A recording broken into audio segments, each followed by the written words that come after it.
equity-themed example from my own research. I've got the impact of freeways on urban neighborhoods. So just ever so briefly, I think many of you are aware that you can use, for example, ArcGIS Online. You've got historical maps and looking at where freeways are, and oftentimes, as probably many of you are aware, the legacy is that, oh, we're going to blaze this freeway through. We need to clean up this neighborhood, okay? Because there are certain elements of the neighborhood we, as the city council, for example, do not desire. So we'll blaze a freeway through there. And there are certain instances, like in Memphis here, where the citizens of the community said, you're not putting a freeway through our neighborhood. No way. There, and also the Embarcadero in San Francisco. Can you imagine there was going to be a double-decker freeway right on Fisherman's Wharf, and the local community said, no, you're not doing that. You're not building a double-decker freeway. It was done in Seattle, as probably many of you know, and it was dismantled about 15 years ago. So there are some really strong examples of citizens taking matters into their own hands and challenging this sort of status quo of we're going to build these freeways through these urban neighborhoods. And GIS, in this case, helped people understand what happened, when, and why. Now, why can GIS and spatial thinking be used in teaching about equity? This is a kind of geeky picture, but the idea is as follows. Maps and spatial data can help us discover inequities at multiple scales, right? We're all about, at a certain scale we might see this pattern, at another scale we might see this pattern. That's what geospatial technology allows us to do, especially in the web GIS-enabled world, right? Because we've got a lot of data sets nowadays that are scalable. You see more detail as you zoom in. In the past, I won't bore you with the old clunky days of GIS. Well, way back in the old days of GIS, but it was extremely difficult to get multi-scale data. You'd have to go through all kinds of different, physical media to get that into your GIS and also into the right map projection so they're all aligned, etc. And as I mentioned earlier, everyone is now a map creator. And as I also mentioned earlier, maps are powerful means of communication. Also, though, maps have this aura of authenticity. They tend to be believed. Okay. I ask students at various levels. My role as education manager at ESRI, we work with primary and secondary schools, technical, tribal, and community colleges, universities, libraries, and museums. So really, anywhere there's education happening, we want to be a partner and support and encourage and advise and get feedback about challenges and so on of all those educational groups. Oftentimes I ask students, hey, do you believe everything you see on the web? And they say, no. Okay, good. But do you believe every single map that you see? Interesting. I never thought about being critical of maps, right? Maps can intentionally or more often unintentionally mislead the audience. Again, be critical of data. If you don't remember anything else from this, be critical of the data, including and maybe especially spatial data, right? The way that you classify, the map projection that you use, the way that you filter the data sources. How do I know where that data came from? I've got ArcGIS Online at my fingertips. But remember, there's no ESRI data police saying, you cannot put that data there. It's an open platform. All you need is a login, and you can even get a free account in ArcGIS Online. So anybody can put data in ArcGIS platform, among other platforms as well. But just taking the ArcGIS platform, it's an open platform. You need a little bit of metadata, and that's all, but you can put data up there. So there's a wide variety of qualities out there, which is a good thing, but also be critical of it, which we'll talk about more this afternoon in the workshop. We have now at our fingertips also, we're going to talk about this more this afternoon as well, but artificial intelligence having a huge impact on the ability to create mapped data. Along with that, an increased recognition of the social aspects of mapping. So just on the AI piece for a moment, many of the tools in ArcGIS Pro, and even a little bit in ArcGIS Online, are AI powered. For example, the feature extraction tools where you can take a remotely sensed image and then you can extract every building and every road and every house and every tree from that image. Well, not every single one, but maybe 98 or 99% of all of the features. Those are AI powered tools. That's good because in part, it transforms most of the entry-level GIS jobs, which for years were, I've got to collect every single fire hydrant in Rochester, every single tree in all my city parks, every single light pole and every single sign on my university or college campus. That's a huge amount of work. Indeed, it was very laborious and very not too exciting of a job, right? You gained some GIS skills, but it was a lot, weeks and weeks and weeks of parcel maintenance and light poles and fiber optic cable, etc. So it's good that we have these automated tools, but also they don't create every single feature. So there's still a little bit of human intervention there. But I think more importantly, it's going to transform, and it already is transforming those jobs into more of the analysis. Let's now analyze and maintain and share and communicate the results of those pieces of information rather than just manually gathering all this.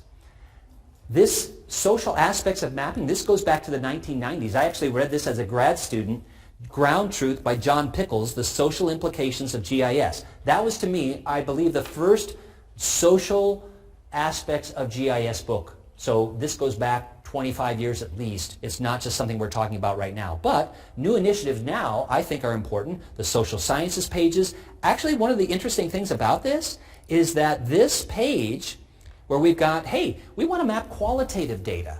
We want to map, where do I feel safe in my community? What do I feel about the water quality, etc. And lots of other qualitative data.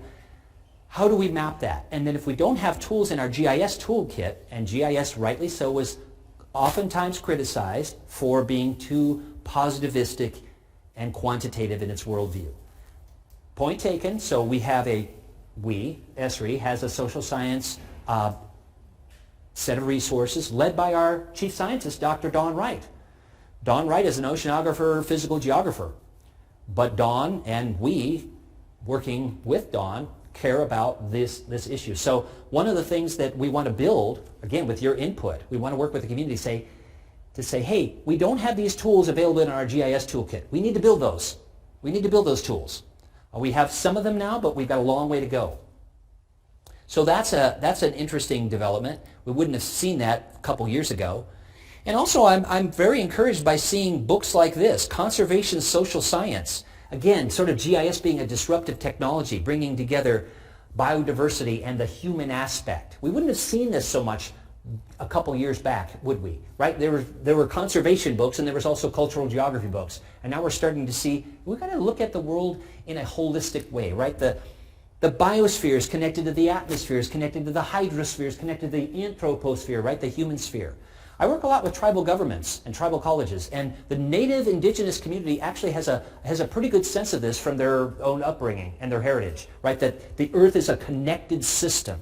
And I think we do well with encouraging people to, yes, it's okay to specialize. Maybe fossils, maybe anthropology, archaeology is your thing. It's good to have a specialization or two. But don't lose sight of the holistic view of our world. It's so important, right? We desperately need that, right? If we affect this variable over here, this variable is going to be affected. We need those people in key decision-making roles in our society. Amen. Okay, that's my stance, and I'm sticking by it.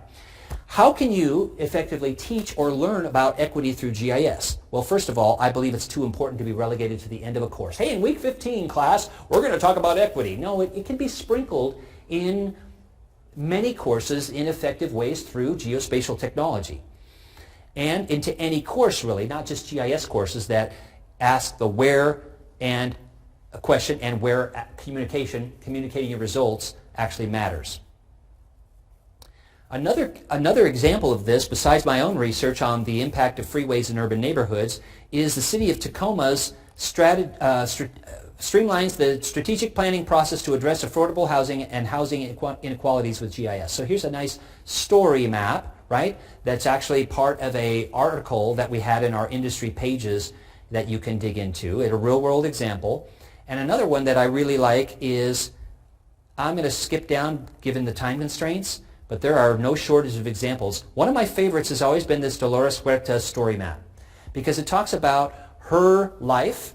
And it also shows some of the unique aspects of why do we map things. So here's, where she was born, where she did her activism and work, where she settled, what issues did she get involved with, etc. So through this, some of you know about story maps, and this is called a map tour and an express map inside of a map tour. an express map, just a couple of points, pretty simple to do, but kind of effective, I think, in this particular story map. So I really like the way this was laid out. And so if you need some examples of,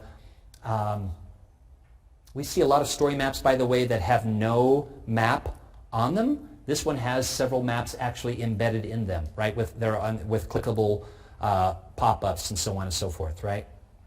So the idea is that you can use maps to communicate. So the reason why I bring that up is because we see a lot of story maps that have just graphics and text and images and pictures, and that's okay. At least they're using some of the tools. But the idea is, what's the spatial aspect? And then, therefore, how can you embed these interactive web maps? So that's another one of my favorites that wanted to bring up. We're also working with these people at Trubell and Company, and we had them at our SRE user conference last summer, so you might want to check out what they do as well. And very cool, good people, and they're using geospatial to, you can see here, integrate education, social justice, raise awareness of issues, and so on. They see GIS is really key. So, okay. Another group that we're working with is these folks called the Hippo Roller. Hippo Roller is interesting. So the idea is, we were talking about the UN SDGs. And as you know, obtaining safe drinking water is a very big challenge for many people around the world, right? They've got to go a long distance to get it. They've got difficult, heavy to transport. So these people, the Hippo Roller, works with local communities and they designed this rolling system where you're dragging this thing behind you. You can hold more water, and this story map is, I think, an effective way of talking about why this issue matters. So in this case, I'm going to go back to one of their many story maps. They see story maps as a way of educating people on the issue and getting them involved in the Hippo Roller project. So you can see the actual device here. So we've had them at our SRE user conference in the past many times. How many of you have been to the SRE user conference or seen it live streamed on a computer sometime in July or maybe after the conference happens? Cool. I highly encourage you to go once in your lifetime. Okay? They're paying me to go, right? I understand that if I was paying my own way, that's not cheap. It's at the San Diego Convention Center every year. It's quite a lovely spot. You've got the breezes rolling in from the Pacific Ocean, the palm trees. But it is very inspiring to actually physically be there when you see the positive impact that people are making in communities and all around the world. So we've had the Hippo Roller people there twice in the past. I will say that if you're using geospatial technology to address some of the very challenging issues in our society and around the world, you might have to put a stake in the ground and say, I'm going to stand on this issue at some point. This is an issue that I had to put my own educational geospatial stake in the ground, and I'll just share this story with you. When I was working on the Tribal GIS book with a couple of colleagues, our SRE Press people, after we got the stories in from tribal governments, tribal educators, tribal scientists, etc., that said, these stories, Joseph, they're in different tones, they have various levels of technology, they're written in different styles, we've got to do a heavy edit on this, like all editors are trained to do. And I said, that's true most of the time, but in this case, no, we cannot do that. I promise these tribal educators, scientists, elders, and others that their voices need to be heard. And if we do a heavy edit on these stories, I'm going to lose all credibility with them, and they're not going to tell their own story. I don't want it to be Joseph's story. I want it to be their story. So I really had to, in this case, say, no, we will not do that. And that was with our own SRE Press. And they're good people, and but they just didn't understand.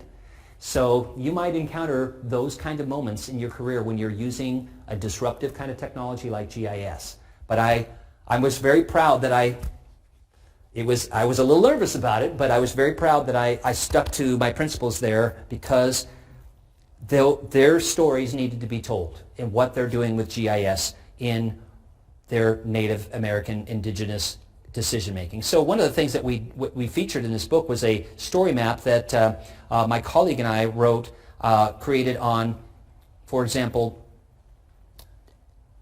Thinking about the higher, more noble goal? You can see where I'm going with this, right? The idea is pretty simple. Take audio clips of cultural and physical names on the landscape in English and Lakota. So the short-term goal was to help students understand how to make story maps of something they care about with this example. And along with that, how to incorporate audio into your story map, which I think is rather underused. But remember I was saying before, there's always a larger, more noble goal. The higher, more noble goal here was to bring attention to endangered indigenous languages. Right? When you've got elders and the average age of Lakota speakers is 62, 63, and if the younger people aren't speaking it, what's going to happen to the language in not even a whole generation from now? So that was the higher, more noble goal, is to draw attention to this and also to get them thinking about, if we could have short little sound clips in a story map, why not whole blocks of tribal elders speaking about why this place is special to them, etc. Ooh, lots of good possibilities there. And another way of teaching and learning about DEI through GIS is something called ArcGIS policy maps. Okay, ArcGIS policy maps. It's part of the ArcGIS system, and if we pull up one of these, you've got, again, it's sort of a front end to ArcGIS Online. And when you think about some of the people in this space, they don't have the wonderful instructors. They've not had a GIS course. They're going to see a resource like this, and they want the data to be bundled inside the web mapping application. So here, unlike ArcGIS Online, as some of you know, in ArcGIS Online or ArcGIS Pro, you can say add data, and then you've got thousands of data layers that you can access at your fingertips. But you've got a little bit of a learning curve there, and how do I know where to find the data, etc., which is what we're going to talk about this afternoon. But in here, this case, okay, that makes sense. I can explain this to a colleague outside of our own community, how to use some of these variables at multiple scales to address things like, what about broadband score? What does that say about equity? And so on. Ooh, right? Gosh, it's not just can I access data in my home office, right? Think of all the things that are bundled up in there. Finding a job, especially in the last 3 years, right? You probably know colleagues, friends, family members. If they don't have internet access, how do they know where the vaccinations are or whether they need to wear a mask at the public library and all that other stuff that was related to COVID? Yeah, there's so many health implications here too, as well as economic and other things. So in this tool, Policy Maps, part of the livingatlas.arcgis.com library of stuff, you've got a finite set of resources. You can save these maps, you can share them, but simple to use, at least dipping a few toes into these waters, which I think is so powerful. Let me just have a moment. I just love these. There are so many of these resources that people can start digging into real issues with for our theme for today. There's also a ESRI Racial Equity GIS Hub. How many of you know about hub sites? Hub sites, ArcGIS Hub is another part of the ArcGIS platform. Okay, ESRI, Environmental Systems Research Institute, we are the provider of geospatial tools, solutions, and also support. We have an education team. It's a real team. There's real people, right? You don't go to the ESRI education team and see a bot that says, may I help you, right? Like you see on some web pages. We're actually real people, and we've been at this since 1992. I wasn't here then on the team, but it is a long-term commitment to supporting all of you in education. And for other communities, right, we've got a wastewater group so the point for you students especially is we actually, and other organizations do as well, we don't want just people that know about GIS. We don't want just people that know how to run ArcGIS Pro 3.1. Okay, we want content knowledge as well, economics, social justice, right, natural resources, energy, etc. We want the content knowledge actually matters, which is another reason why I wanted to come here for so long, is because you've got this firm anchor in, soils and fossils and rocks and landforms and physical processes and cultural processes on the landscape, economics and business and so on. So we want that content knowledge, I think, is really important. But in the land of ESRI, okay, it's kind of like McDonald's. Everything starts with Mc something at McDonald's, right? And in our organization, everything starts with ArcGIS. That's our own brand of GIS. There's kind of a geeky, nerdy story of why it's called ArcGIS, and maybe during lunchtime we can talk about that so you can share it at a party. Hey, do you know why it's called ArcGIS? It's kind of a neat story, but ArcGIS Hub is part of that ArcGIS family of products. Hub sites, like this one, are a quick way for you to set up two things. I want to host some data. I don't have, many organizations say, a full-time IT person that is very skilled in creating web pages and maintaining those and making sure they're, accessible and all that kind of stuff, right? That's a full-time job. But I've got some spatial data and I want to quickly configure a way of serving that data to my own organization, whether it's a college or a city government or a nonprofit or something like that, or a bigger community. And the second thing they want to do is have community engagement. Report that pothole in your neighborhood. Report that crack in the bike path, something else. A tree is down on a power line, etc. So have a community engagement. So ArcGIS Hub was created 4 or so years ago to help communities say, I don't have the expertise to create my own site, but ArcGIS Hub lets me do that in a configurable way. In other words, dragging and dropping things into this hub structure and hosting it. So that's what one of these is the Racial Equity Hub, and it's got data, it's got engagement, and it's also a host of the Justice 40 Atlas that we've got out there as well.